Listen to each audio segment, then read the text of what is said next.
Sebagaimana jelaskan dalam hadis yang lain, seseorang hamba memberikan diri kepadaku satu jengkal, maka aku satu hasta. Dia satu hasta, aku satu ya depah ya, atau lengan. Jadi kalau kita satu jengkal, Allah satu siku. Kita satu siku, dia satu lengan. Artinya upaya sedikit saja, baru kita mulai sholat, ada ketenangan jiwa. Kita rutinitaskan sholat itu, lebih dekat rasa dengan Allah, lebih peka. Oh ini nggak boleh Allah larang, oh ini boleh. Lebih dekat lagi, kita terus ibadah, kita akan lebih suka menangis, rindu dengan akhirat. Sampai pernah ada jemaah bilang sama saya, Ustaz, saya muncul pada jiwa saya perasaan, rasanya rindu sama Allah, pengen mati segera aja. Perasaan ingin segera mati ini, bukan karena dia bosan dengan dunia, atau karena lagi lagi stres di dunia. Enggak. Memang karena dia merasa, loh ini kebenaran. Saya tuh akan mati, dan mati saya akan ketemu dengan Tuhan saya. Mungkin ini kebahagiaan. Lalu untuk apa berlama-lama di dunia? Dan ini sebenarnya subhanallah muncul dalam jiwa para sahabat. Makanya setiap kali Nabi SAW menjelaskan tentang masalah jihad,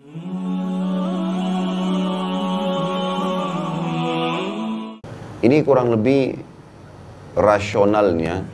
Kalau kita menyukai untuk bertemu dengan seseorang, maka bagaimana kalau seseorang itu rindu bertemu dengan Sang Pencipta Allah, Tuhannya, yang menciptakan dia, yang telah membuat atau menciptakan kedua matanya, hidungnya, bibirnya, lidahnya, giginya, rambutnya, kulitnya. Semua ini tidak terkecuali yang ada pada diri dia, dengan segala macam sistem yang begitu rumit di dalam tubuhnya, pencernaannya, kemudian pengelolaan untuk mengeluarkan hal-hal yang tidak dibutuhkan oleh tubuh dari air seni dan tinja, serta eksternal tubuhnya, apa saja yang dia bisa lihat atau dia tidak bisa lihat, dijangkau tidak oleh matanya, yang bisa dijangkau atau tidak dijangkau oleh matanya, semua diciptakan oleh Sang Pencipta Allah. Maka bagaimana kalau kita bertemu dengan Allah Subhanahu wa Ta'ala? Kalimat bertemu di sini bisa bermakna dua, kata para ulama. Orang bertemu di dunia dengan Sang Pencipta Allah dengan cara mematuhi dan mengerjakan perintah-perintahnya. Itu sama dengan bertemu. Seperti kasus misalnya seseorang hadir sholat.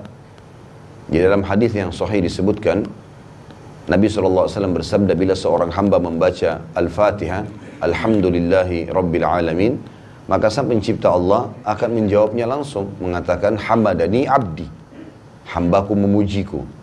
Berarti ada komunikasi dan pertemuan dengan Sang Pencipta Allah, tanda kutip di sini, walaupun belum terlihat dengan panca indera kita. Kemudian kita mengatakan Ar-Rahmanir Rahim, maka Allah mengatakan Athna alayya abdi, hambaku memuji-mujiku.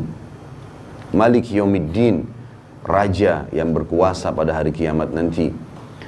Maka Allah menjawab Majadani abdi, hambaku memposisikan aku pada tempatku yang paling layak. Iyyaka na'budu wa iyyaka nasta'in, hanya kepadamu kami menyembah, tunduk, patuh, cinta, ini semua makna sembah. Dan hanya kepadamu kami meminta tolong. Allah langsung menjawab, hadza li wa li abdi, ini milikku dan milik hambaku. Artinya penyembahan hanya kepada Allah, permintaan tolongan kepada Allah ini milik hamba. Ihdinas siratal mustaqim, tunjukkanlah kami jalan yang lurus. Siratal ladzina an'amta alaihim, jalan orang-orang yang telah engkau berikan nikmat kepada mereka, maksudnya keimanan dari para nabi-nabi, dari para syuhada, orang-orang mati syahid, daripada orang-orang siddiq yang jujur, dan orang-orang saleh. Siratal ladzina an'amta alaihim ghairil maghdubi alaihim waladdallin, bukan orang-orang yang engkau murkahi, kata Ibnu Abbas radhiyallahu anhu, orang-orang Yahudi, dan dhallin, orang sesat adalah orang-orang Nasrani. Karena Yahudi mereka tahu kebenaran, mereka tidak mau ikuti. Sementara orang Nasrani tahu kebenaran, tidak tahu kebenaran tapi ingin mendakwahkannya. Maka ini dari ihdinas siratal mustaqim sampai waladdallin, Allah menjawab hadza li abdi wa li abdi masal. Ini milik hambaku dan dia akan mendapatkan sesuai dengan apa yang dia minta. Kita ada respon dari Sang Pencipta Allah. Kita tahu juga dalam Islam ada namanya doa. Kita berdoa kepada Allah. Berapa banyak doa yang kita ucapkan diterima oleh Allah SWT. Dan kita harus garis bawahi, yang Allah tidak terima atau belum dikasih oleh Allah, Mungkin karena belum memenuhi syarat itu sangat sedikit. Karena mayoritas permintaan kita diberikan oleh Sang Pencipta Allah. Allah sudah sebutkan dalam Al-Quran, A'udzubillahi minasyaitonirrajim wa atakum min kulli ma sa'altumuh. Dan Allah memberikan semua yang kalian inginkan. Kata ulama tafsir, yang dimaksud dengan Allah berikan semuanya, kebutuhan sehari-hari. Tiap hari kita butuh oksigen, dapat. Tiap hari kita butuh cahaya untuk mata, dapat. Tiap hari telinga kita menangkap suara, bisa kita bedain mana suara yang keras, mana suara yang lembut. Kita jadi tahu instruksi apa yang sedang disampaikan kepada kita oleh orang-orang, permintaan apa. Kemudian kita punya lisan yang bisa membedakan mana asam, mana manis, mana pedas dalam waktu yang seketika. Hidung kita bisa membedakan mana bau wangi, bau busuk dalam waktu yang seketika. Tangan kita bisa menjamah membedain mana panas, mana dingin, mana kasar, mana lembut dalam waktu seketika. Kaki kita bisa melangkah kemana saja kita inginkan. Semua ini kebutuhan terpenuhi. Dan kita kadang-kadang kalau lapar, hanya mengatakan lapar.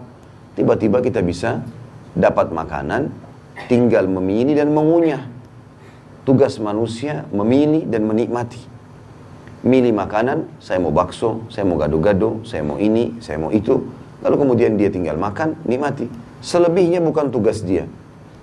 Diambil alih lagi oleh Sang Pencipta Allah. Begitu lewat ke tenggorokan kita, udah selesai. Kita nggak pernah tahu mana makanan yang jadi kotoran, mana makanan yang akan jadi nutrisi tubuh kita.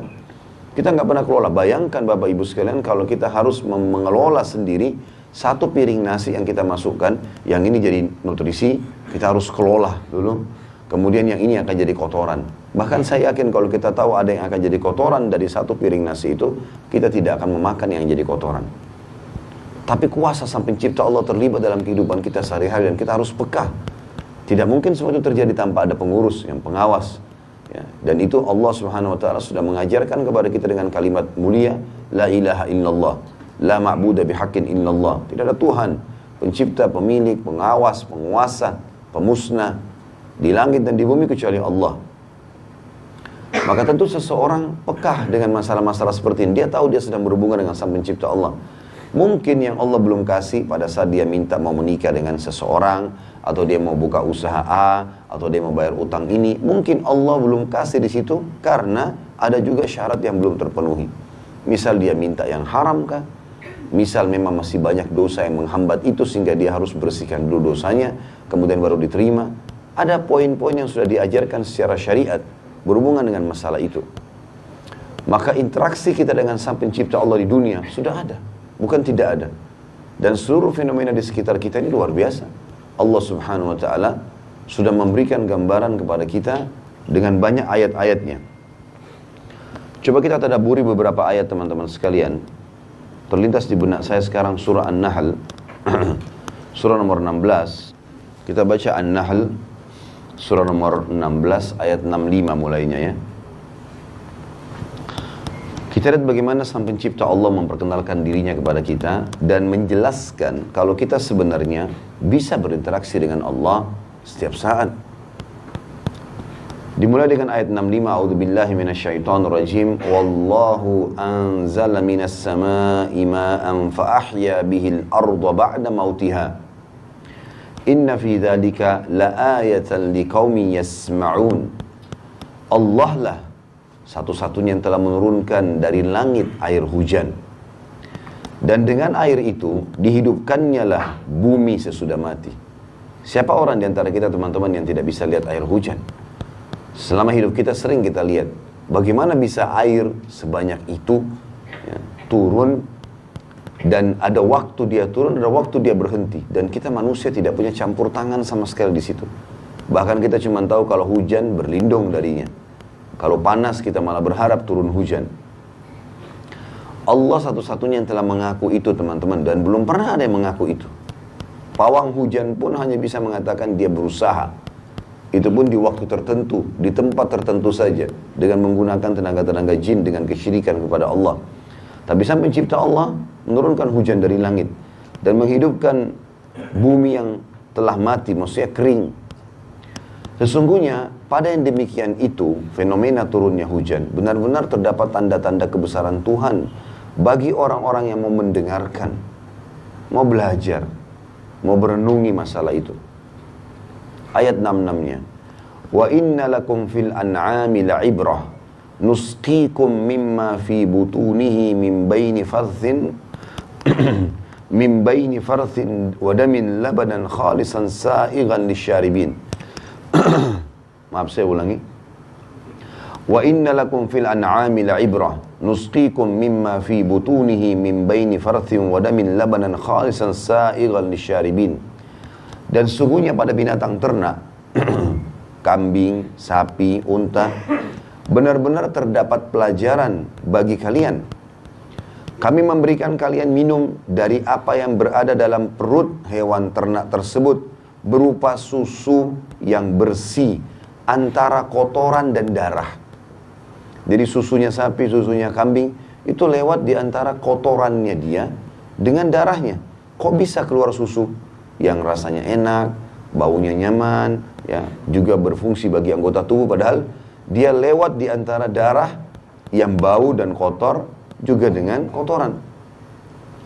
Kata Allah, yang mudah untuk ditelan bagi orang-orang yang meminumnya. Susu kita bisa lihat tiap hari, tahu dia ada nutrisi tubuh kita. Dari mana itu? Oh, dari hewan yang diperah. Baik hewannya siapa yang ciptakan? Susunya siapa yang buat? Ya. Ayat 67 Allah lagi memperkenalkan dirinya. Wa min thamaratin nakhili wal a'nabi tattakhiduna minhu sakaran wa rizqan hasana. Inna fi dzalika laayatan liqaumin yaqilun. Dan dari buah kurma dan anggur kalian buat minuman yang memabukkan dan rezeki yang baik. Artinya ada yang kalian lakukan hal haram dari situ, dan ada juga yang kalian makan sementara dia masih halal. Rezeki yang baik. Kurma dan anggur kalau dibiarkan beberapa hari terbuka di sebuah tempat atau ditaruh dalam tanah, maka dia akan beralkohol, jadi minuman keras, dan itu tidak boleh dalam Islam. Tapi Allah memberikan gambaran kepada kita, masuk dalam kehidupan kita. Orang melakukan itu pun haram, memabukkan, dan juga memakainya dalam bentuk buah segar. Semua itu tanda-tanda kebesaran. Allah sebenarnya yang menciptakan buah itu dasarnya. Sesungguhnya pada demikian itu benar-benar terdapat tanda kebesaran Allah bagi orang yang mau memikirkan. Ayat 68-nya, wa auha rabbuka ilan nahli anittakhidhi minal jibali buyutan wa minas syajari wa mimma ya'rishun. Dan Tuhanmu mewahyukan kepada lebah, buatlah sarang-sarang di bukit-bukit, di pohon-pohon kayu, dan di tempat-tempat yang dibikin manusia. Karena surah ini berbicara masalah lebah, surah An-Nahl. Maka ini ayat 68 ini adalah penyebab kenapa surah ini dinamakan surah An-Nahl. Dan subhanallah, lebah ini hewan yang luar biasa, Bapak Ibu sekalian. Tidak pernah ada lebah kita temukan di tempat sampah. Tidak pernah. Pasti tempatnya yang bagus, di pohon-pohon yang wangi, sari bunganya banyak. Nggak ada di sampah. Lebah nggak ada di sampah. Dan lebah itu termasuk hewan yang tidak pernah mengganggu hewan lain. Tetapi dia kalau diganggu, dia bisa mematikan. Makanya Nabi SAW memberikan perumpamaan orang mukmin seperti lebah. Dia kalau makan, dia makan yang bagus-bagus saja, yang halal, yang berkualitas. Kalau dia memberi yang terbaik. Dia berikan madu dari perutnya, gitu kan. Dan kalau dia hinggap di sebuah tempat, dia tidak merusaknya. Orang mukmin kalau datang selalu menjadikan kebaikan ya, pada dirinya dan pada sekitarnya. Dan Allah memerintahkan lebah tersebut disuruh buat sarang-sarang di bukit-bukit dan pohon-pohon kayu dan tempat-tempat dibikin manusia. Sarang-sarangnya ini sebuah keajaiban tersendiri. Bagaimana di situ bisa diletakkan madu yang kita tahu madu itu bobotnya sangat berat. Ayat 69 Allah menjelaskan apa yang diperintahkan kepada lebah tersebut. Thumma kuli min kulli thamarati fasluki subula rabbiki dhulula yakhruju min butuniha syarabun mukhtalifun alwanuhu fihi shifaa'un linnas inna fi dzalika laayatan liqaumin yatafakkarun. Kemudian kami perintahkan juga kepada lebah, makanlah dari tiap-tiap macam buah-buahan dan tempuhlah jalan Tuhanmu yang telah dimudahkan bagimu. Kata ulama tafsir, maksudnya tempuh jalan yang dimudahkan itu adalah lebah itu berkelompok-kelompok. Ada lebah khusus ditugaskan oleh lebah-lebah itu dengan izin Allah. Dan saya pernah lihat sendiri cuplikannya. Bagaimana dia khusus untuk mencari lokasi-lokasi yang ada sari bunga yang baik. Dan setelah itu dia kembali ke sarangnya, menyampaikan ke teman-temannya dan sangat detail. Saya cuplikannya sendiri. Ilmuwan-ilmuwan kita manusia dengan izin Allah tentunya coba menangkap lebah-lebah itu. Mereka pelajari lalu dijepit, lalu dikasih tanda cat di atas badannya. Kalau lebah-lebah ini akan terbang dan dibiarkan terbang, kemudian diletakkan kamera yang luar biasa, sensitif sekali, bisa ikut dengan lebah itu. Jadi lebah itu kemana? Kamera itu ada, jadi kita seperti menonton lebah ini sedang terbang. Lalu dia jalan jauh sekali sampai dia temukan sari-sari bunga yang banyak di gunung-gunung, di lembah-lembah. Kemudian dia setelah dapat, dia nggak ngambil sari bunga itu, padahal sari bunga itu makanan favoritnya dia. Dia pulang, kemudian dia sampaikan ke teman-temannya di sarang. Dan uniknya diperlihatkan di situ bagaimana lebah itu memberikan gambaran kepada teman-temannya tentang jarak dan tempat sari bunga itu. Dengan cara menggoyang-goyangkan badannya dengan hitungan tertentu dan sayapnya ke arah barat, ke arah timur. Kata para ilmuwan, ini kalau kita ikutin secara ilmiah dan diikutin oleh para ilmuwan tersebut, tempatnya tepat. Seperti orang yang sedang memberikan isyarat ke arah timur sekian kilometer, ke arah barat sekian, dan seterusnya. Dan ditemukan sari bunga itu betul-betul ada. Dan ini tidak mungkin model hewan seperti lebah yang kecil kemudian punya pemahaman seperti ini kalau memang tidak ada Tuhannya. Allah turunkan khusus buat kita orang beriman surah An-Nahl untuk menjelaskan itu. Lalu kata Allah, setelah dikatakan, dan tempuhlah jalan Tuhanmu yang telah dimudahkan bagimu, dari perut lebah itu keluar minuman atau madu yang bermacam-macam warnanya. Ada madu putih, madu hitam, madu coklat, madu merah. Dan di dalam madu itu terdapat obat yang menyembuhkan bagi manusia. Dan Nabi SAW mengatakan dalam sebuah hadis yang sahih, kalau kesembuhan terdapat di 3 pengobatan. Yang paling pertama Nabi sebutkan, konsumsi madu. Dan ini saran saja teman-teman sekalian. Sehat atau sakit, jangan pernah tinggalkan madu minimal 1 sendok 1 hari. Cari madu yang asli, konsumsi. Baik itu dicampur ya, di air atau mungkin dikonsumsi secara langsung. Bahkan kalau saya pribadi menggunakan cara minum teh pun saya nggak pakai gula lagi, madu. Minum kopi pun pakai madu. Ya. Kalau apapun air putih dicampur dengan madu, itu sangat baik. Ya. Apalagi kalau madu asli yang memang kadar gulanya bisa dikatakan kecil sekali atau bahkan tidak ada, manisnya manis alami, maka itu sangat bagus. Karena Allah bilang obat untuk manusia. Sebagian ulama bahkan mengatakan makna tafsir ayat ini adalah obat untuk semua penyakitnya. Ya. Kata Nabi SAW, kesembuhan ada di 3, dikonsumsi madu, dibekam, ya, mengeluarkan darah dengan cara dikop darah kotor, dan itu tepatnya tanggal paling bagusnya tanggal 17, 19, dan 21 dari bulan Hijriah. Terlebih lagi kalau Bapak Ibu ikutin dengan puasa Ayyamul Bid 13, 14, 15 dari bulan Hijriah, kemudian yang pahalanya sama dengan puasa setahun ya. Kata Nabi SAW, puasa 3 hari setiap bulan pahalanya sama dengan setahun. 2 hari setelahnya, tanggal 17-nya bekam, atau tanggal 19 atau tanggal 21. Sebagaimana kata Nabi SAW, sebaik-baik waktu berbekam adalah 17, 19, dan 21. Lalu kemudian yang ketiga kai. Kai itu menggunakan besi panas. Lalu kata Nabi SAW, tapi aku tidak menyarankan umatku menggunakan kai. Atau jadikan riwayat yang lain, jadikanlah kai sebagai pengobatan terakhir. Dan kai artinya besi dipanaskan lalu dikagetkan di tempat yang sedang sakit. Biasanya mungkin ini orang stroke membutuhkan ini. Kalau di zaman Nabi SAW dulu pernah Sa'ad bin Mu'adz radhiyallahu anhu, sahabat Nabi yang mulia, yang pada saat beliau meninggal dunia, kata Nabi SAW, arsy-Nya Allah goncang, karena dekatnya dengan Sang Pencipta Allah. Itu sempat daerah wilayah dadahnya atau sekitar dadahnya kena panahnya orang Quraisy, dan beberapa urat-urat sarafnya putus.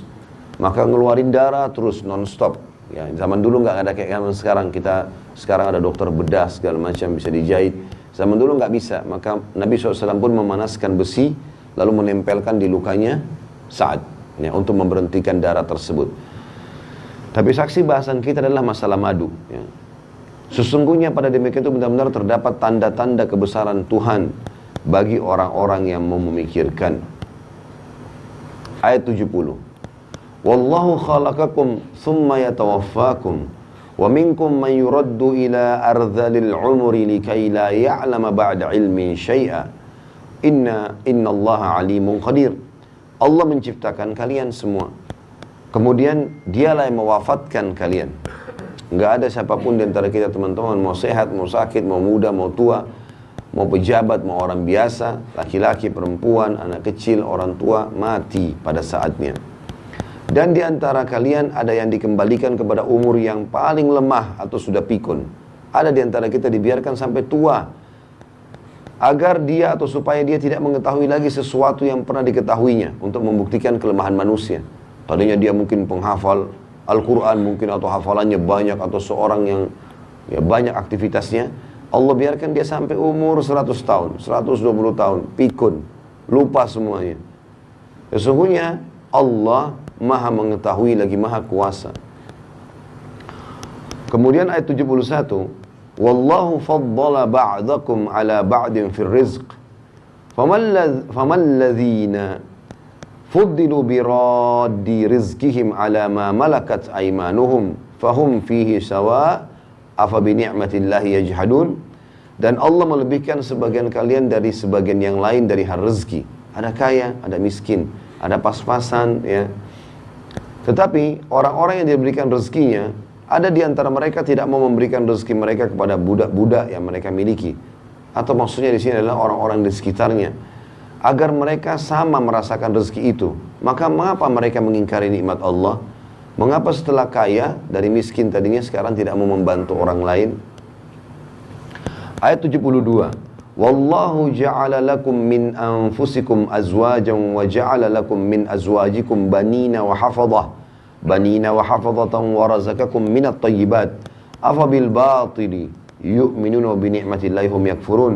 Allah lah yang telah menjadikan dari istri kalian dari jenis kalian sendiri, dari manusia, buat kita condong, dan menjadikan bagi kalian dari istri kalian itu anak-anak dan cucu-cucu, dan memberikan rezeki dari yang baik-baik, makanan, minuman.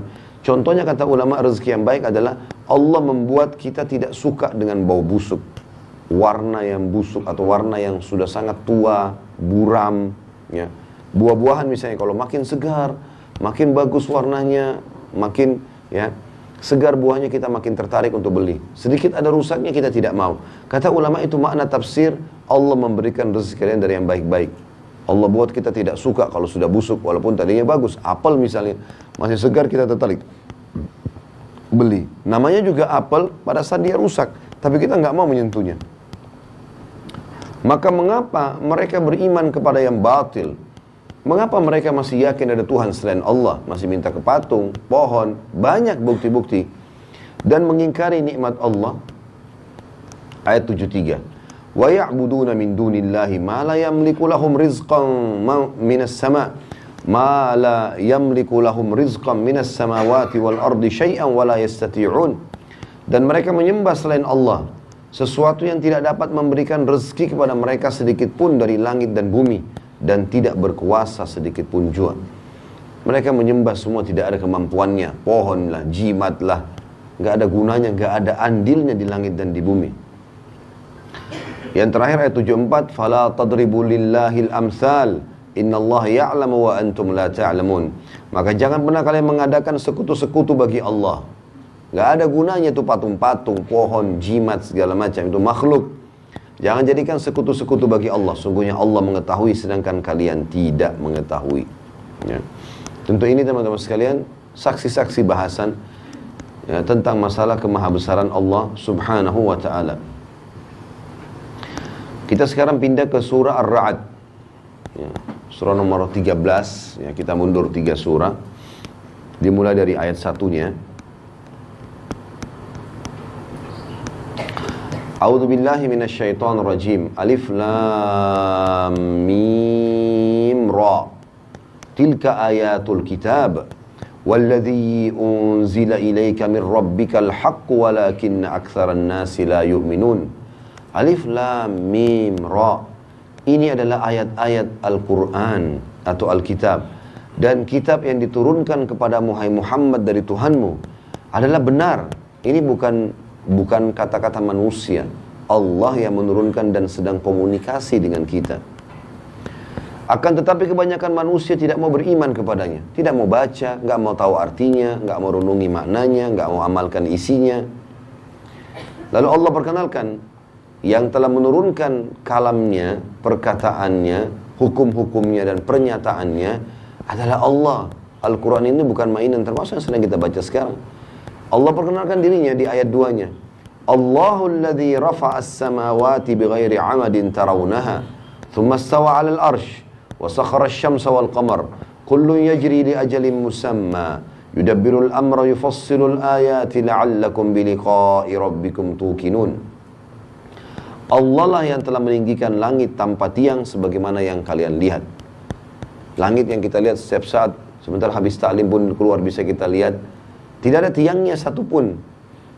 Kita mau ke negeri manapun di muka bumi ini sama. Bagaimana bisa ada bangunan tanpa tiang? Allah menjelaskan, Allah lah yang telah meninggikan langit tanpa tiang sebagaimana yang kalian lihat. Kemudian dia bersemayam di atas arsy-Nya, arsy di atas langit. Dan menundukkan matahari juga bulan. Maknanya menundukkan matahari adalah matahari selalu terlihat di pagi hari, bulan terlihat di malam hari. Rutin begitu. Masing-masing beredar hingga waktu yang telah ditentukan. Allah lah yang mengatur urusan makhluknya. Semua kita ini diatur oleh Allah. Menjelaskan tanda-tanda kebesarannya, seperti turunnya ayat yang sedang kita tadabburi ini, supaya kalian meyakini pertemuan dengan Tuhan kalian. Garis bawahi kalimat terakhir ini ya. Supaya kalian meyakini pertemuan dengan Tuhan kalian. Karena bahasan kita berhubungan dengan masalah itu. Siapa yang rindu bertemu dengan Allah, Allah rindu bertemu dengannya. Ini semua Allah turunkan supaya kita sadar, oh bumi ini hanya sebentar kita laluin. Oh di sini ada hukum-hukum Allah, ada pencipta, ada pengawas. Di akhirat kita akan bertemu dengannya. Dan kita akan mendapatkan balasan surga kalau kita patuh dan neraka kalau kita durhaka. Setelah menjelaskan masalah langit, Allah menjelaskan di bumi yang kita huni ini. Ayat 3-nya. Wa huwa alladhi maddal arda wa ja'ala fiha rawasiya wa anhara wa min kulli thamarati ja'ala fiha zawjayn ithnain yughshi al-laila an-nahar inna fi dhalika laayatin liqaumin yatafakkarun. Dan dialah Tuhan yang membentangkan bumi. Bumi sampai terhampar, kita bisa bercocok tanam di dalamnya, membangun bangunan di atasnya, berjalan di atasnya, mengambil hasil tambangnya. Itu makna membentangkan bumi. Dan menjadikan gunung-gunung dan sungai-sungai padanya. Kita kadang-kadang cuma lihat gunung kagum. Oh ini gunung bagus ya, besar ya, ajaib, ada laharnya. Ada juga gunung-gunung yang penuh dengan pohon-pohonan ya. Sungai-sungai yang kita bisa lihat setiap saat. Dan menjadikan padanya semua buah-buahan berpasang-pasangan. Allah menutupkan malam kepada siang. Maksudnya buah berpasang-pasangan adalah, sebagian ulama tafsir bilang, ada yang manis dan ada yang kecut ya. Tidak semuanya sama rasanya. Ada yang besar, ada yang kecil. Ada yang warnanya gelap, ada yang warnanya terang ya. Ada yang panjang, ada yang pendek. Itu maknanya berpasang-pasangan agar menunjukkan kemahabesaran Allah ya. Allah menutup malam kepada siang yang tiap hari kita lihat. Bagaimana bisa siang hilang dan malam hilang seketika begitu saja? Sesungguhnya pada demikian itu terdapat tanda-tanda kebesaran Allah bagi kaum yang mau memikirkan. Ayat 4-nya, jadi ingat sini Allah ingatkan yang mau memikirkan, nanti orang yang mau belajar. Wa fil ardi qita'un mutajawiratun wa jannatun min a'nabin wa zar'un wa nakhilun sinwanun wa ghairu sinwanin yusqa bima'in wahidin wa nufaddilu ba'daha ala ba'din fil ukul inna fi dhalika laayatin liqaumin yaqilun. Dan di bumi itu terdapat bagian-bagian yang berdampingan dan kebun-kebun anggur. Maksudnya berdampingan, ada daratan, ada lautan ya. Bersebelahan. Ada lereng, ada lembah, ada gunung. Tempat yang rendah, tempat yang tinggi. Seperti itulah. Dan kebun-kebun anggur. Tanaman-tanaman dan pohon kurma yang bercabang dan tidak bercabang. Disirami dengan air yang sama. Kami melebihkan sebagian tanaman itu atas sebagian yang lain tentang rasanya. Sama-sama airnya, sama-sama tanahnya, di lokasi kebun yang sama, tapi hasilnya tidak sama, beda. Allah menunjukkan kalau itu memang sengaja Allah lakukan untuk menjadi pelajaran buat kita. Beda rasanya, beda bentuknya. Kata Allah, padahal airnya sama, tanahnya sama. Sesungguhnya pada demikian itu terdapat tanda-tanda kebesaran Allah bagi kaum yang mau berfikir. Ayat 5-nya. Wa in ta'jab Fa'ajabun qawluhum a'idha kunna turaban a'inna lafi khalqin jadid. Ulaika alladhina kafaru birabbihim wa ulaika al-aglalu fi a'nakihim wa ulaika ashabun nari hum fiha khalidun. Jika ada sesuatu yang kalian herankan, maka yang patut mengherankan adalah ucapan mereka, maksudnya orang-orang kafir Quraisy ya. Apabila kami telah menjadi tanah, apakah kami sesungguhnya akan dikembalikan menjadi makhluk yang baru? Orang-orang itu yang kafir kepada Tuhannya, dan orang-orang itulah yang dilekatkan belenggu nanti di lehernya di akhirat, dan mereka itu penghuni neraka, mereka akan kekal di dalamnya. Saksi bahasan kita tadi adalah bagaimana Allah Subhanahu wa taala memperkenalkan dirinya yang luar biasa di sini ya. Baik, kita masuk teman-teman sekalian. Itu tadi semua rincian dari judul kita, dan saya katakan di muka bumi ini sudah jelas-jelas ada pertemuan dengan Allah Subhanahu wa taala, interaksi dengannya. Baik itu dengan doa, dengan sholat kita, dengan doa kita ya. Dengan kita baca kitab Al-Qur'annya yang turun dari langit, memahami apa yang disampaikan oleh Rasulnya Muhammad SAW tentang hukum halal haram, panduan hidup, mana makanan, mana minuman, mana pakaian, mana pendapatan, mana pergaulan yang boleh dan tidak boleh. Semua itu menandakan memang ada interaksi dan berjumpa dengan Allah. Maknanya di sini tanda kutip adalah merasakan dan mengetahui keberadaannya. Sementara di akhirat kita pasti akan interaksi dengan hisab. Allah akan menghisab kita. Tidak ada seorang pun yang lewat kecuali dihisab oleh Allah SWT ya. Sampai ada di antara nabi-nabi pun yang akan dihisab oleh Allah SWT. Dihisab di sini artinya Allah SWT akan bertanya padanya, seperti dalam surah Al-Maidah tentang Nabi Isa AS ya. Dalam surah Al-Maidah itu di akhir ayatnya, coba kita lihat surah nomor 5 ya. Allah menjelaskan tentang Nabi Isa AS di ayat 116. Al-Maidah surah nomor 5 ayat 116. A'udzu billahi minasyaitonir rajim. Wa idh qala Allah ya Isa ibn Maryam a anta qulta lin-nasi ittakhiduni wa ummi ilahaini min dunillah. Qala subhanaka ma yakunu li an aqula ma laysa li bihaqq. In kuntu qultuhu faqad alimta.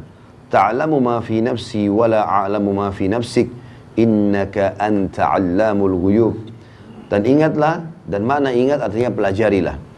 Ketika Allah berfirman, hai Isa putra Maryam, nanti di akhirat nih ceritanya ya. Apakah kamu mengatakan kepada manusia, jadikanlah aku dan ibuku dua Tuhan selain Allah, seperti mereka sekarang mengatakan ya, Trinitas ya. Maka Isa menjawab alaihissalam, maha suci engkau, tidaklah patut bagiku mengatakan apa yang bukan hakku mengatakannya. Jika aku pernah mengatakan, maka tentulah engkau mengetahui apa yang ada pada diriku, dan aku tidak mengetahui apa yang ada pada diri engkau. Sesungguhnya engkau maha mengetahui perkara-perkara yang gaib. Ayat 117-nya, ma qultu lahum illa ma amartani bihi an i'budullaha rabbi wa rabbakum wa kuntu alaihim syahidan ma dumtu fihim falamma tawaffaitani kunta antar raqiba alaihim wa anta ala kulli syai'in syahid. Aku tidak pernah mengatakan kepada mereka kecuali apa yang engkau perintahkan kepada aku untuk mengatakannya, yaitu sembahlah Allah, Tuhanku dan Tuhan kalian, dan aku menjadi saksi terhadap mereka selama aku berada di antara mereka. Maka setelah engkau wafatkan aku, engkau lah yang mengawasi mereka, dan engkau maha menyaksikan atas segala sesuatu. Jadi Allah Subhanahu wa ta'ala menghisab, menanya gitu kan pada hari kiamat. Kalau nabinya saja ditanya begini, bagaimana dengan kita? Ini utusannya Allah. Kenapa kok bisa ada di antara pengikutmu hai Isa yang mengaku kau sebagai Tuhan dan ibumu? Apa kau bilang sama mereka itu? Enggak pernah ya Allah. Ya, aku tidak mengucapkan kecuali apa yang kau perintahkan kepada aku, agar sembah Allah satu dan jangan sekutu bersamanya. Lalu Nabi Isa berkata di ayat 118, in tu'adzibhum fa innahum ibadu wa in taghfir lahum fa innaka antal azizul hakim. Jika engkau menyiksa mereka, maka sesungguhnya mereka adalah hamba-hamba engkau, dan jika engkau mengampuni mereka, maka sesungguhnya engkau lah yang maha perkasa lagi maha bijaksana. Maka Allah pun merespon. Allah mengatakan di 119, qala Allahu hadha yaumu yanfa'us sadiqina sidquhum lahum jannatun tajri min tahtihal anharu khalidina fiha abada radiyallahu anhum wa radu an dzalikal fawzul azim.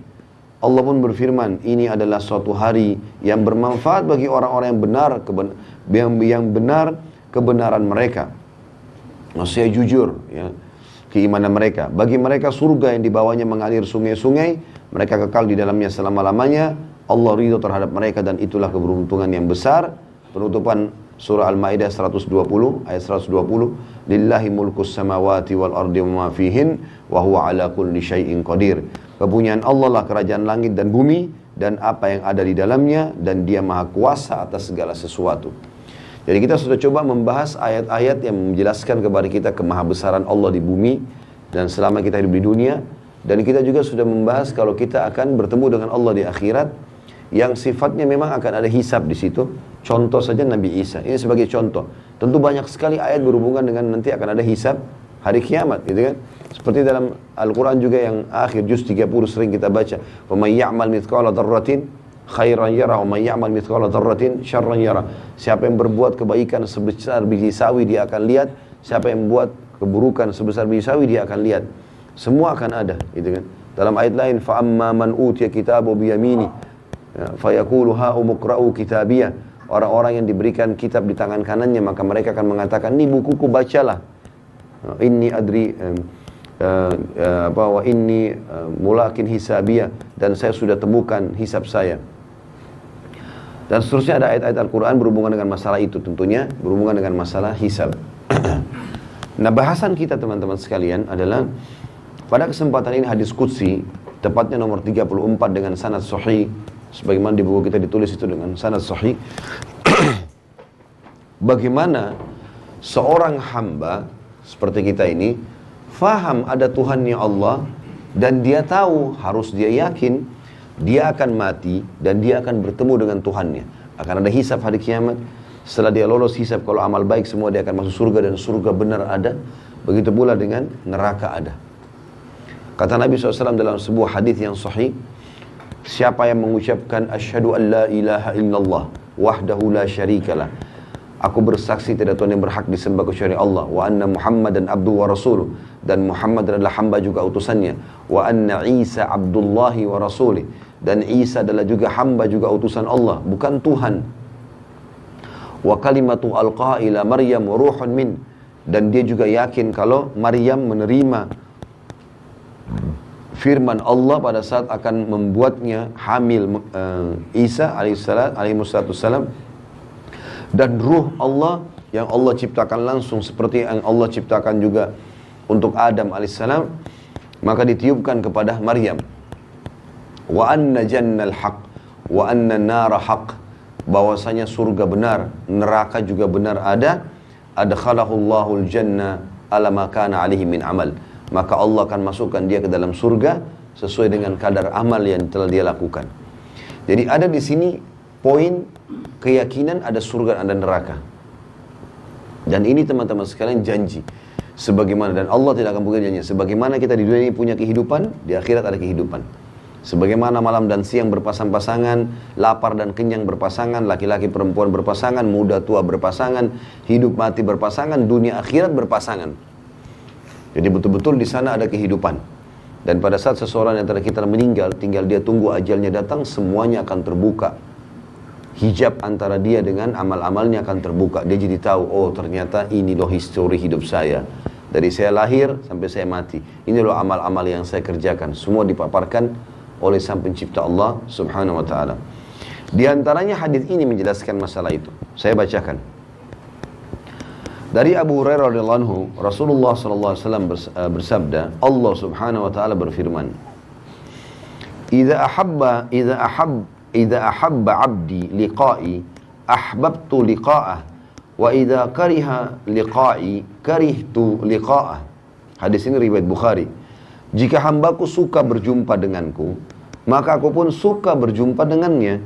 Dan jika dia benci berjumpa denganku, maka aku pun benci berjumpa dengannya.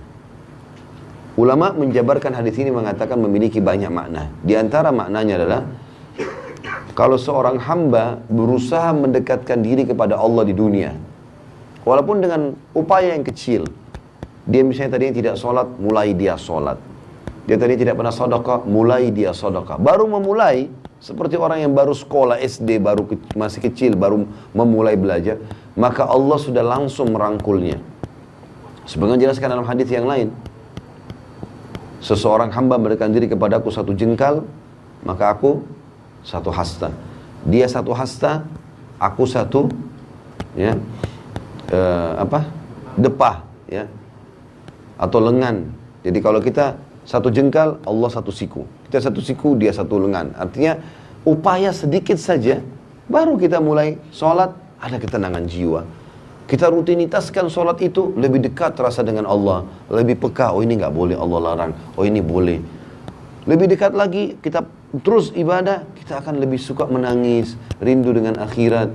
Sampai pernah ada jemaah bilang sama saya, Ustaz, saya muncul pada jiwa saya perasaan, rasanya rindu sama Allah, pengen mati segera aja. Perasaan ingin segera mati ini bukan karena dia ya bosan dengan dunia atau karena lagi lagi stres di dunia. Enggak. Memang karena dia merasa, loh ini kebenaran. Saya tuh akan mati dan mati saya akan ketemu dengan Tuhan saya. Mungkin ini kebahagiaan. Lalu untuk apa berlama-lama di dunia? Dan ini sebenarnya subhanallah muncul dalam jiwa para sahabat. Makanya setiap kali Nabi SAW menjelaskan tentang masalah jihad, masalah mati syahid, mereka selalu di saf pertama. Dan cuma penyampaian, cuma lisan. Seperti Bapak Ibu dengar sekarang. Ini buku kan bisa Bapak Ibu baca sendiri. Saya cuma datang bacain. Tapi ada sesuatu yang kita rasakan dalam hati. Ada getaran-getaran iman. Oh iya ya, oh ternyata begitu ya. Jadi kita lebih merasa dekat sama Allah. Baru sedikit kita upaya. Kalau makin kita rajin, maka makin luar biasa. Dan penutupan hadis kata Nabi SAW, Allah bilang, dan kalau dia dekatkan diri kepadaku dengan berjalan, aku akan berlari. Artinya memang bahasa yang sangat santun dari Sang Pencipta Allah. Sedikit kita paksakan diri ibadah teman-teman, luar biasa. Udah luar biasa. Dan subhanallah, hamba-hamba Allah yang faham tentang poin ini sangat luar biasa bagi mereka. Nggak ada lagi nilainya dunia ini. Saya coba ceritakan kisah seorang sahabat yang mulia. Namanya Abdullah bin Hudzafa al-Aslami radhiyallahu anhu. Abdullah bin Hudzafa ini jarang sekali orang tahu kisahnya. Tapi beliau punya satu hal, terutama pada saat menghadapi kematian yang luar biasa. Dia pernah diutus menuju ke negeri Romawi untuk menyerang. Ternyata ditawan oleh Raja Romawi. Dan orang-orang Romawi sudah dengar, ini muslimin ini, kebanyakan orang-orang Arab Badui dari padang pasir, jazirah Arab. Orang miskin, tidak banyak orang kaya di antara mereka. Nanti kalau dibanding orang-orang Romawi dulu, nggak ada kekayaan apa-apa mereka. Tadinya orang tidak ada yang lihat, dianggap orang bodoh, nggak bisa baca, nggak bisa nulis. Sekarang dengan masuk Islam, Islam membawa mereka menyebar ke seluruh dunia. Mereka jadi pemimpin. Dan yang luar biasa didengar oleh Kaisar, keyakinan orang Islam ini mengalahkan kokohnya gunung. Halal, halal, haram, haram. Asal dia sudah belajar, dan dia memang sudah yakin dengan itu, nggak bisa digoyahkan. Sampai mati pun. Maka Kaisar waktu tawan sahabat-sahabat ini, pimpinannya adalah Abdullah bin Hudzafa radhiyallahu anhu. Kata Kaisar, mana pimpinannya? Ini si Abdullah. Dipanggil sama Kaisar di depan teman-temannya semua. Waktu itu kita perlu tahu teman-teman, Kaisar Romawi menguasai setengah dunia. Kekuasaannya ini bukan kayak cuma Indonesia saja. Seluruh setengah dunia ini dikuasai sama dia. Kerajaan Romawi dulu terkenal, Bizantium Romawi. Kata Kaisar, hai Abdullah, kalau kau mau pindah ke Nasrani, masuk agama Nasrani, saya akan kasih kau setengah kerajaanku. Sekarang kau langsung jadi raja. Teman-teman bayangkan kalau kita, ada orang punya 100 miliar, lalu dia bilang, saya kasih kamu 50 miliar, pindah agama. Ya. Mungkin orang-orang yang lemah imannya, 50 miliar, tadinya mungkin 1 juta pun susah dipegang. 50 miliar ini mengkhayal bagi dia. Pindah agama banyak. Bahkan orang banyak pindah agama karena Indomie. Di Indonesia kan ada begitu. Kasih sembako pindah agama. Atau memperjualbelikan agamanya, berkedok Islam tapi benci Islam. Banyak sekali di Indonesia. Luar biasa benci sama Islam. Macoin segala macam hal. Demi untuk dunianya. Berapa banyak. Abdullah bin Hudzafa ambil pelajaran teman-teman sekalian. Ditawarkan setengah kerajaan Kaisar. Datangkan saksi-saksi. Nih, saksi semua ini bukan main-main. Kamu bilang saya masuk Nasrani, setengah kerajaan. Dari Badui padang pasir orang miskin jadi raja langsung. Berdampingan sama Kaisar. Apa jawaban Abdullah? Kerajaan ditawarkan. Dan ini tidak main-main, serius. akan dikasih kerajaan. Kata Abdullah, wahai Kaisar, jangankan setengah kerajaan Anda, seluruh kerajaan Anda, seluruh kerajaan Arab dan Ajam, semua kerajaan di muka bumi ini, mau orang Arab, mau orang selain Arab, dan kerajaan Anda pun semuanya kalau saya dikasih untuk meninggalkan agama saya sekejap mata, sekedip mata saja, tarfata'in dalam bahasa Arabnya, tidak akan saya lakukan. Tidak bisa. Ini ngalahin kokohnya gunung, teman-teman sekalian, imannya luar biasa gitu. Sayangnya sebagian kita hanya seperti kerupuk, diketuk pecah, gitu. Maka waktu itu Kaisar ini punya anak perempuan, orang bule, ya. Kalau kita sekarang sering ucapkan begitu, yang terkenal kecantikannya, masih gadis, tinggi, putih, cantik, fitnah bagi laki-laki.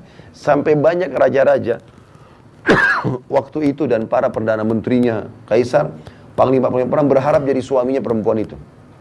Terkenal sekali. Dikeluarkan oleh Kaisar, dulu di sebelahnya, hai Abdullah, setengah kerajaanku dan nikahi anakku.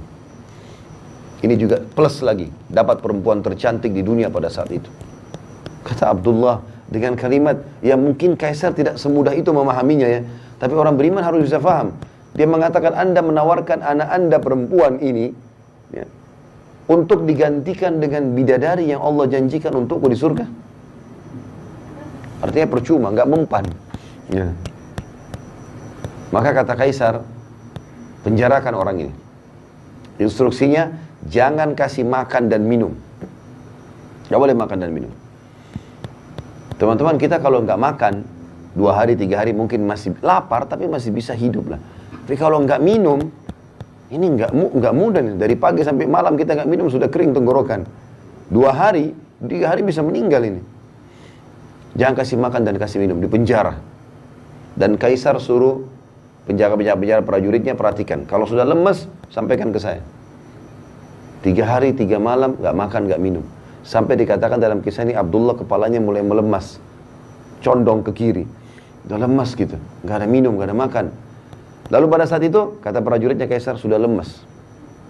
Kata Kaisar, masukkan babi dan khamr di penjaranya. Sekarang di babi. Ini bukan babi sembarang ya. Babi masakannya buat Kaisar. Jadi babi dengan bumbu yang wangi, nampan yang bagus, segala macam. Menggoda luar biasa. Dan dalam kondisi dia lapar. Kemudian khamr di kendi yang memang punya Kaisar. Tempatnya itu bukan sembarangan, dari emas.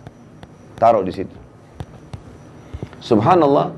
Sampai 3 hari ke depan, sampai daging babi itu menjamur, gak disentuh sama Abdullah. Padahal sudah mau mati. Gak bisa. Gitu. Kata prajuritnya, gak disentuh Kaisar. Sampai berjamur tuh babi. Panggil dia, panggil. 6 hari sekarang gak makan, gak minum. Ini luar biasa ini. Lalu kata Kaisar, kenapa kau gak makan dan minum? Kata Abdullah jawabannya, saya tahu dalam agama saya sekarang sudah halal tuh babi dan khamr. Karena saya akan mati kalau saya gak makan. Tapi demi Allah saya tidak akan biarkan kau menghina agamaku. Sama raja dunia dia ngomong ini. Saya demi Allah tidak akan membiarkan kamu menghina agamaku. Kaisar bilang, kalau begitu saya akan bunuh kamu. Tapi bukan bunuh biasa. Saya akan masukkan kamu ke minyak panas. Didatangkan periuk teman-teman sekalian, besar. Bisa nampung 10 orang laki-laki masuk ke dalamnya. Karena besarnya. Taruh minyak panas, dibakar. Mendidih minyak itu. Kata Kaisar, cemplungin satu persatu prajuritnya Abdullah. Jangan dia terakhir. Sekitar 30 orang. Begitu dilempar yang pertama, teman-teman sekalian, dikatakan dalam riwayat kisah ini, dimasukin dalam hitungan detik tinggal tulangnya keluar. Karena panasnya minyak itu. Ya. Abdullah lihat nih. Satu dilempar, baju perangnya pun, kulitnya semua habis orang itu. Tinggal tulang, ngapung. Lempar yang kedua, begitu lagi. Yang ketiga, begitu lagi. Penuh dengan tulang-tulang manusia dan darahnya nih, minyak. Mendidih. Pas giliran Abdullah, dengan lemesnya lagi ditarik, netesin air mata Abdullah. Kata Kaisar, udah netesin air mata nih. Mungkin mau berubah. Kata prajurit Kaisar, nangis. Berarti mungkin mau berubah. Panggil. Hai Abdullah, jadi pindah Nasrani? Dia bilang, tidak demi Allah. Lalu kenapa kau nangis? Saya menangis Karena saya menyesal hanya punya 1 nyawa. Saya berharap punya 1000 nyawa, semuanya kau cemplungin ke minyak itu. Untuk mati menuju ke akhirat. Bagaimana orang beriman teman-teman faham masalah ini? Nggak ada yang goyahkan dia, dunia ini sebentar. Antum tarik kisah ini kepada penyakit yang sedang kita alami. Utang yang belum kita lunasi. Permasalahan rumah tangga yang kita hadapi. Seberat apa itu dibandingkan Abdullah ini? Nggak ada nilainya. Tapi dia begitu yakin ada Tuhannya Allah. Dan dia yakin dunia ini hanya sebentar, dia akan menuju ke akhirat. Itu poin yang tidak boleh luput dengan kita. Dan itu makna daripada perkataan hadis ini. Yang Allah bilang, siapa yang rindu bertemu denganku, aku rindu bertemu dengannya. Artinya siapa yang selalu tahu targetnya akhirat, dia akan menuju ke sana. Dan siapa yang benci bertemu denganku, dunia aja terus. Nggak ada urusan sama akhirat ini. Selalu pelanggaran, tidak ada kepatuhan, nggak ada taubat menyesal dari dosa. Maka aku pun benci bertemu dengannya. Semakna juga dengan hadis ini adalah hadis yang lain yang pernah saya sampaikan teman-teman sekalian, hadis sahih. Yang Nabi SAW mengatakan, siapa yang rindu bertemu dengan Allah, Allah rindu bertemu dengannya. Siapa yang benci bertemu dengan Allah, Allah benci bertemu dengannya. Maka para sahabat sedih dengar hadis ini. Termasuk waktu Nabi SAW pulang ke rumah beliau, di rumahnya Aisyah radhiyallahu anha. Maka Nabi SAW menemukan Aisyah lagi menangis. Kata Nabi SAW, kenapa kau nangis hai Aisyah? Ya Rasulullah, hadis anda ini luar biasa. Apakah kalau kami takut mati, berarti kami benci bertemu dengan Allah? Yarhamkallah. Maka kata Nabi SAW, bukan begitu hai Aisyah. Tapi orang beriman, kalau akan meninggal dunia, akan dicabut ruhnya, Allah akan utus kepadanya beberapa malaikat. Dan ini kita akan saksikan. Masing-masing kita akan saksikan. Semoga kita termasuk orang beriman ini. Karena kata Nabi SAW, akan datang sosok-sosok malaikat yang memperlihatkan kepadanya amal-amal solehnya. Ini sholatmu, ini puasamu, ini zakatmu, ini bakti orang tuamu, ini majelis ilmumu, ini. Karena ini semua, kau akan masuk ke sini. Diperlihatkan surganya. Nampak nyata. Ini sebelum prosesi pencabutan ruhnya ini. Maka dia pun karena lihat semua itu, dia rindu bertemu dengan Allah. Mau segera mati. Gitu kan? Maka Allah pun rindu bertemu dengannya. Kalau orang fasik, orang muslim banyak dosanya tidak sempat taubat, dan orang kafir, maka akan datang sosok-sosok malaikat yang memperlihatkan amal-amal buruk mereka. Ini zinamu, ini ribamu, ini bohongmu, ini begini, ini begini, ini begini. Semua dosa-dosa. Karena semua ini, kau akan masuk ke sini, diperlihatkan nerakanya. Maka dia pun ketakutan, maka dia benci bertemu dengan Allah, Allah pun benci bertemu dengannya. Jadi teman-teman, poin-poin ini harus difahami. Karena memang kita ini sebenarnya Bani Adam, anak Adam ini ahli surga. Karena Allah ciptakan Adam alaihissalam ayah kita di surga. Allah menurunkan Adam alaihissalam untuk menjadi pemimpin di muka bumi, menjalankan hukum-hukum Allah. Nanti kembali ke sana, jangan mampir di sini. Ya. Ibaratnya kita kalau lagi sama-sama semua ini naik bus atau naik kereta api, cuma mampir sebentar di tempat istirahat. Makan, minum, sholat, habis itu pulang. Gitu loh. Jangan jadikan ini sebagai target utama. Keliru target utama. Boleh kita nikmati, tapi bukan target. Kita ada di sana. Kita ini anak-anak akhirat. Makanya Ali bin Abi Thalib berkata radhiyallahu anhu, dunia punya anak-anak. Ada orang-orang yang mau sampai di sini saja. Gak mau ikut pulang gitu loh. Dan akhirat punya anak-anak. Maka jadikan diri kalian adalah anak-anak akhirat. Dunia cuma dilalui. Sampai Nabi SAW mengingatkan kepada kita, perumpamaan aku dengan dunia ini seperti musafir yang sedang penat. Nabi gunakan istilah musafir. Lagi capek, Bapak Ibu lagi bawa mobil, kita lagi safar ke Jawa Timur, misalnya dari Jakarta, capek. Masuk ke rest area, gitu kan. Masuk ke tempat istirahat sebentar. Perumpamaan aku dengan dunia seperti seorang musafir yang lagi penat, lalu dia mendapatkan sebuah pohon untuk bernaung di bawahnya. Setelah penatnya hilang, dia pun pergi. Memang sudah begitu. Orang beriman rindu dengan matinya, rindu dengan bertemu dengan Tuhannya. Dan apa yang Bapak Ibu lakukan kayak dulu di majelis ilmu begini, sholat, sedekah, ini wallahi demi Allah Bapak Ibu sekalian kita akan terima. Faman ya'mal mithqala dzarratin khairan yarah wa man ya'mal mithqala dzarratin syarran yarah. Ini firman Allah, enggak mungkin salah. Siapa yang buat seperti biji sawi dari kebaikan dia akan lihat. Siapa yang buat biji sawi dari keburukan dia akan lihat. Enggak ada yang luput. Kalau ada Bapak Ibu yang terzalimi oleh orang di sini, Tidak usah khawatir, kita ikhtiar. Nggak dapat, wallahi di akhirat kita dapat. Nggak ada ceritanya itu, nggak ada yang luput. Di mahkamah Allah, nggak ada ceritanya main-main. Sampai dalam sebuah hadis yang lain, kata Nabi SAW, Allah berfirman, demi keperkasaanku dan keagunganku, tidak akan boleh penghuni surga masuk ke dalam surga, selama masih ada penghuni neraka yang punya hak dari dia. Dan tidak akan pernah penghuni neraka masuk ke neraka, selama penghuni surga masih punya hak dari dia. Misal contoh, kita beriman kepada Allah, sholat segala macam, tapi kita pernah zalimi orang kafir. Kita kan tidak boleh zalimi orang. Apalagi kalau kafir zimmi misalnya. Orang kafir di bawah naungan pemerintah Islam. Kita nggak boleh teman-teman sekalian, ini tetangga Nasrani, matiin aja lampunya. Tutup aja jalannya, kempesin mobilnya. Haram nggak boleh dalam Islam. Nggak boleh kita ganggu. Apalagi kalau sampai membunuhnya. Kata Nabi SAW, man qatala mu'ahadan lam yari raihatal jannah wa inna riha la tujitu min masirati arba'ina kharifa. Hadis Bukhari. Siapa yang coba-coba membunuh mu'ahad itu orang kafir di bawah naungan pemerintah Islam, atau ada perdamaian damai dengan umat Islam, gitu kan? Maka dia tidak akan mencium bau surga, dan baunya tercium dari jarak 40 tahun. Bau aja enggak, apalagi masuk ke dalamnya. Ini muslim loh. Nggak boleh sembarangan kita buat kekacauan ini, gitu. Nggak boleh kita ganggu mereka. Maka kita harus hati-hati teman-teman sekalian. Yang boleh diperangi hanya kafir harbi. Siapa itu kafir harbi? Orang kafir yang pakai baju perang keluar di medan perang mau memerangi umat Islam. Nah itu kita perangi. Itu pun diperangi apa kata Nabi SAW? Jangan bunuh perempuan, jangan bunuh anak-anak, jangan bunuh orang tua, jangan bunuh orang menyerah. Kalau dia sudah lepas senjatanya jangan ganggu. Dan kalau kalian harus membunuh, bunuhlah dengan cara yang santun. Tusuk mati, selesai. Nggak ada mutilasi, potong kupingnya, cungkil matanya, nggak boleh. Nggak ada.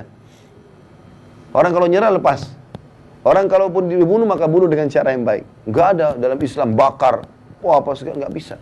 Kalau ada orang Islam yang menggambarkan itu kebodohan mereka. Karena tidak faham hukum agamanya. Sampai kata Nabi SAW, tidak boleh membakar kecuali pemilik api. Allah SWT, nggak boleh kita menyiksa orang dengan bakar. Contoh itu. Jadi Islam datang dengan luar biasa di sini. Ya. Nggak boleh sembarangan. Nah kalau ada orang kafir kita pernah zalimi, misal bawahan kita orang kafir, udah deh nggak usah kasih gajinya kan kafir, misal, atau ganggu orang atau apalah ya, yang tidak ada hubungannya sama kita, sama kita gitu, tidak ada hubungannya dengan kesalahan orang lain di dia ya, seperti kasus Myanmar, orang-orang Muslim banyak yang dibantai di sana. Apakah kita harus bunuh orang yang seagama yang membantu umat Islam di sini? Jawabannya tidak, nggak boleh. Islam mengajarkan kita objektif, yang dihukum yang melanggar di sana. Mau rame-rame ke Myanmar silakan. Indonesia jangan diganggu. Enggak ada hubungannya. Dan ini pernah terjadi subhanallah.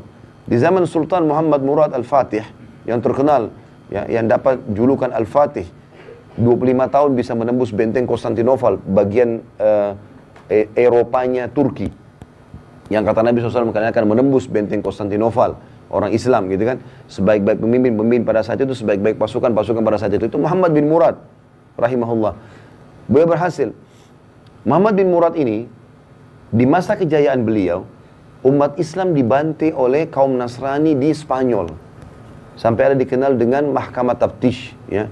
Habis semua kerajaan Islam di sana. Dan bukan cuma itu, pada disiksa, dibakar, dipotong-potong. Kalau Bapak Ibu ketik di Google sejarah tentang bagaimana pengusiran umat Islam dari Spanyol, itu luar biasa gitu. Ya. Dan sangat kesulitan. Dan sampai sekarang teman-teman di Spanyol tahu tentang cerita itu tentunya. Ini teman-teman sekalian, pada saat itu terjadi, Sultan Muhammad Murad, khalifah yang kuat di Turki, dia keluarkan instruksi, semua Nasrani bunuh. Awalnya begitu. Tapi surat kerajaan tidak boleh keluar, diaplikasikan di lapangan, kecuali sudah lewat mufti. Muftinya pada saat itu kayak kita ketua MUI lah ya. Suratnya dikirim, kata Sultan Murad, bawa ke mufti. Tanya hukumnya. Saya tidak bisa terima umat Islam misalnya dibantai. Bantai juga di sini. Semua Nasrani bunuh. Siksa sebagaimana mereka siksa kita di sana. Gitu loh. Waktu tiba di tangan mufti, muftinya datang ke khalifah langsung mengatakan, wahai Amir Mu'min, kita diperintahkan objektif dalam agama. Yang salah Nasrani yang di sana, bukan Nasrani yang di sini. Nggak ada hubungannya dengan yang di sini. Di sini kita dakwai. Ini mirip dengan perilaku Nabi SAW waktu menghukum wanita yang meracuni beliau di perang Khaybar. Jadi Nabi SAW pernah dikasih racun oleh wanita. Nabi makan, tapi Nabi SAW tidak terlalu berpengaruh pada beliau itu. Tapi ada satu sahabat mati gara-gara itu. Waktu sahabat itu sakit, belum dihukum si wanita pemberi racun. Begitu efeknya ada, mati nih sahabat, maka dipanggil wanita tersebut lalu dipenggal lehernya. Dia sudah membunuh, maka hukumnya dibunuh. Gitu. Seperti itu. Jadi begitu luar biasanya objektifnya Islam. Apa kata Nabi SAW? Kita kembali ke hadis tadi yang saya sedang jelaskan.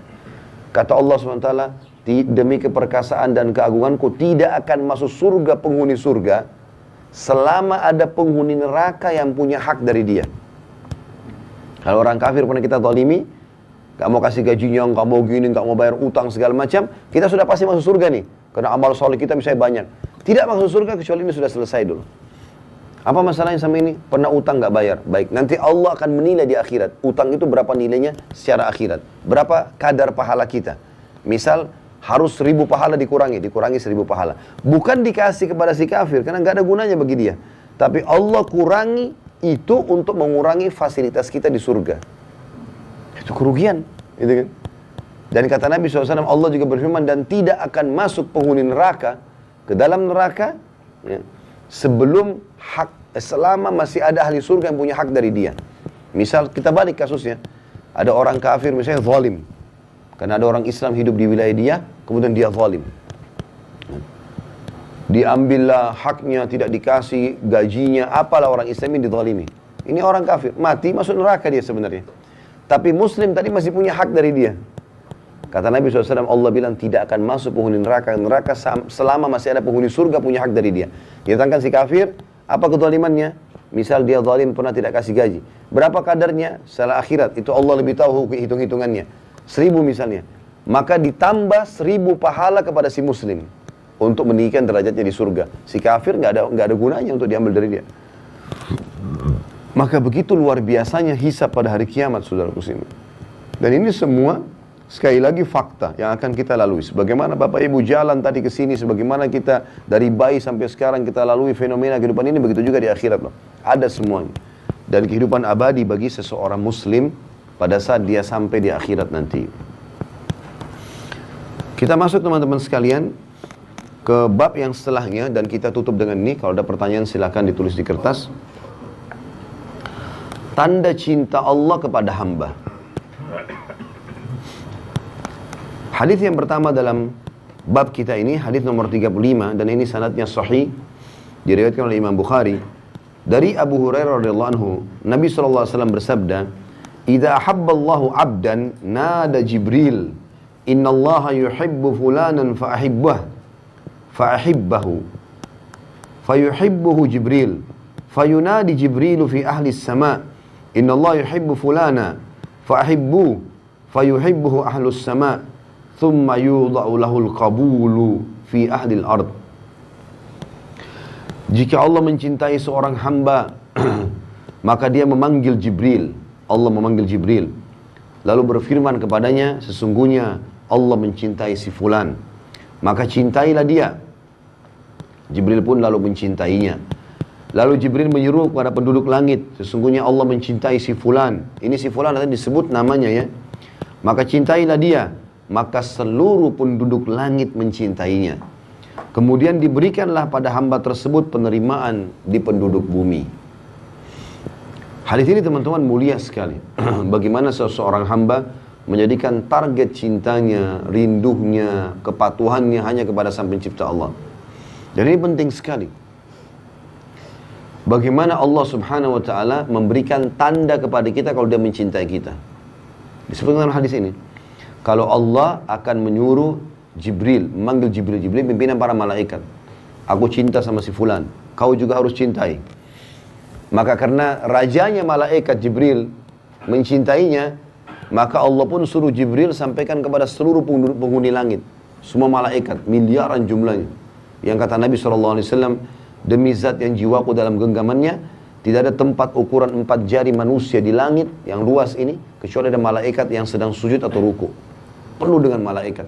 Kata Nabi SAW, di langit ke-7 ada namanya Baitil Ma'mur, yang Allah sebutkan dalam surah At-Tur, wal Baitil Ma'mur, tempat tawafnya para malaikat.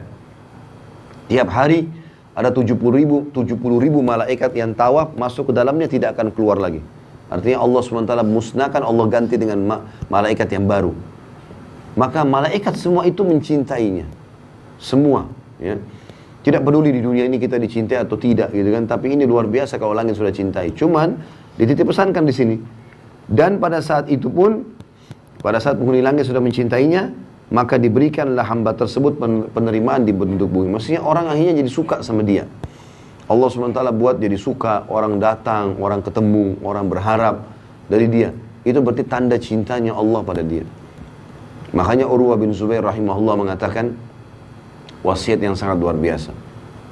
Idza ra'aita min rajulin fi'lal khair fa'amminu lahu khaira. Kalau kalian melihat dari seseorang ada perbuatan baik dalam agama, azan ke masjid, apalah dia buat baik, maka pastikan orang itu baik. Ya. Wa in kana fi nadharin nasi su. Walaupun ada sebagian manusia menganggapnya buruk.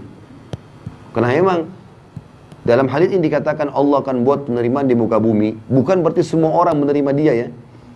Artinya orang yang beriman kepada Allah memang akan menerima dia. Karena memang Nabi Muhammad SAW sendiri manusia terbaik. Tapi masih ada orang munafik yang tidak suka. Masih ada orang kafir yang tidak suka. Artinya maknanya di sini adalah orang yang suka dia orang-orang yang sefaham. Ya. Orang-orang yang memang mau beriman kepada Allah. Mau menuju ke akhirat. Maka akan suka dengan dia. Lalu kata beliau, wa idza ra'aita min rajulin fi'la syarr fa'amminu lahu syarr wa in kana fi nadharin nasi rajulun khair. Kalau kalian lihat ada perbuatan buruk dari seseorang dan itu pelanggaran agama yang besar, bukan kekeliruan ya, bukan karena tidak sengaja dan lupa. Memang dia buat hal secara kedok dia kelihatannya baik, tapi ternyata dia berbuat sesuatu yang kita tahu buruk nih. Dia mencuri misalnya, dia menipu misalnya, dia berzina tapi dia diam-diam misalnya. Maka kata Urwah, ketahuilah orang itu buruk, walaupun di mata manusia dia baik. Dan Allah SWT akan membongkar. Yang baik dan buruk teman-teman akan dibongkar. Jangan pernah mengkhayal kita bisa merahasiakan sesuatu di muka bumi. Bahasa kita rahasia. Tetapi kalau di mata Allah, kita rahasiakan amal soleh kita nih. Kata para ulama, kalau Allah belum membukanya selama kita hidup, Allah akan bukanya pada saat kita sudah meninggal. Kenapa sekarang kisah orang-orang soleh masih banyak sampai kepada kita? Termasuk kisah tadi Abdullah bin Hudzafah radhiyallahu anhu. Padahal beliau sudah meninggal. Justru pada saat meninggal itulah banyak sekali amal-amal soleh yang Allah buka dari orang itu untuk menjadi pelajaran bagi orang lain, sekaligus menjadi tambahan amal soleh buat dia. Atau pada saat dia meninggal, ada orang-orang yang sengaja menceritakan keburukannya, tapi memang dia baik, atau mencari-cari keburukan, bukan menceritakan keburukan, mencari-cari keburukannya, berarti Allah SWT mau kebaikan juga buat dia. Seperti kasus misalnya pernah ada riwayat, ada beberapa orang tabi'in datang kepada Aisyah berkata radhiyallahu anha, kenapa ada orang-orang, bagaimana pendapat anda dengan orang-orang yang menghina-hina ayah anda Abu Bakar dan juga Umar bin Khattab? Orang-orang Syiah nih. Gitu kan? Maka kata Aisyah, saya tidak melihat kecuali Allah menginginkan kebaikan buat keduanya. Karena Allah menginginkan mereka mendapatkan tambahan pahala setelah mereka meninggal. Maka ini semua teman-teman harus difahami ya, berhubungan dengan masalah ini. Dan yang kita kejar adalah target cintanya Allah. Kalau teman-teman lagi menghadapi masalah seberat apapun, selama kita beristighfar kepada Allah dan mengakui kesalahan, dan selama kita berada di jalan Allah, gak usah khawatir. Gak usah khawatir. Akan berlalu semua. Fa inna ma'al usri yusra. Di setiap kesulitan akan ada kemudahan. Ya. Inna ma'al usri yusra. Di setiap kesulitan ada kemudahan. Jadi tidak mungkin luput dari situ. Yang jadi masalah kalau kita diberikan cobaan sama Allah, lalu kita tetap dalam kesalahan. Ini yang masalah teman-teman. Masalah ini. Kayak misalnya orang buat dosa. Allah kasih dia sumpek, sedih. Kemudian dia tetap dalam kemaksiatan. Lalu zina lagi. Mabuk lagi. Obat-obatan lagi. Jadi lari kepada hal yang salah. Maka makin terpuruklah dia. Makin hancur pokoknya. Makanya teman-teman kalau sudah merasa diri salah, segera istighfar kepada Allah. Taubat. Dan langsung masuk ke rel yang benar. Maka akan aman. Dan makna cinta di sini teman-teman sekalian. Sekarang kalau kita cinta pada seseorang, apa yang kita akan lakukan? Kita akan melakukan apa yang dia suka, kita akan memenuhi apa yang dia minta, dan kita akan menjawab apa yang membuat dia marah, kan gitu.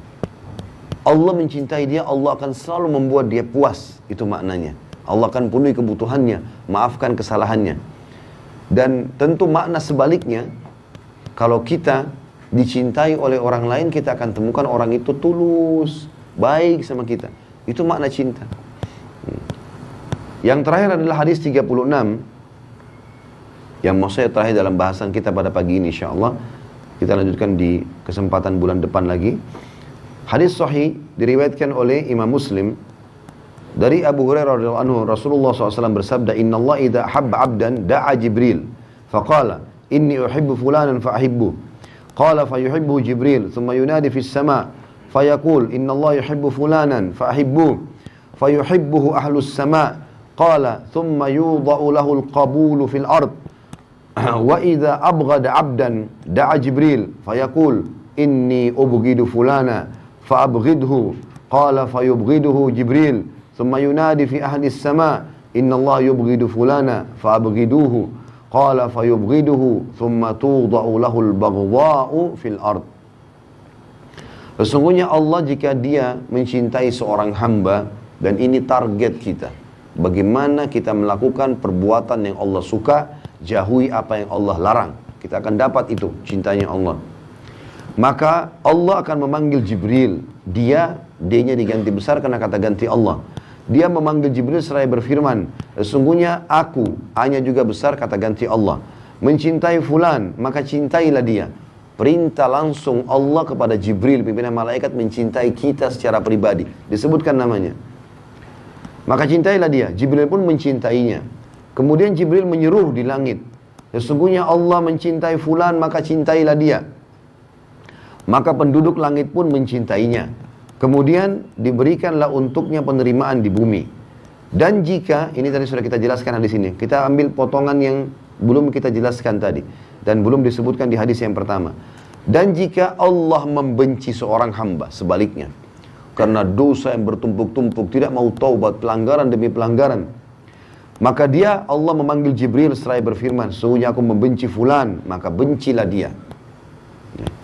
Maka Jibril pun membencinya. Kemudian menyeru kepada penduduk langit, sesungguhnya Allah membenci fulan, maka bencilah dia. Maka mereka pun membencinya. Kemudian diberikan untuknya kebencian di dunia. Maka orang-orang pun akan membencinya. Ya. Dan di sini makna orang membencinya adalah orang baik atau orang buruk semua membencinya. Kalau tadi orang yang Allah cintai, maka dia akan dicintai dan diterima oleh orang-orang baik di bumi. Orang buruk akan membencinya. Tapi orang baik semua menyukainya. Tapi kalau orang buruk dan Allah benci, orang baik dan buruk membencinya semuanya. Kita akan temukan orang ini selalu bermasalah. Baik orang baik atau orang buruk. Ada saja masalahnya. Rusak rumah tangganya, anaknya jadi masalah, apa sajalah. Tempat kerjanya jadi kacau. Apalagi kalau memang dasarnya sudah buat dosa sama Allah, kemudian diulangi lagi dosa itu. Bukannya malah taubat, tapi dia mengulangi kesalahan demi kesalahan. Maka ini tentu teman-teman sekalian akan mendatangkan hal-hal yang berat bagi dia. Allahu a'lam.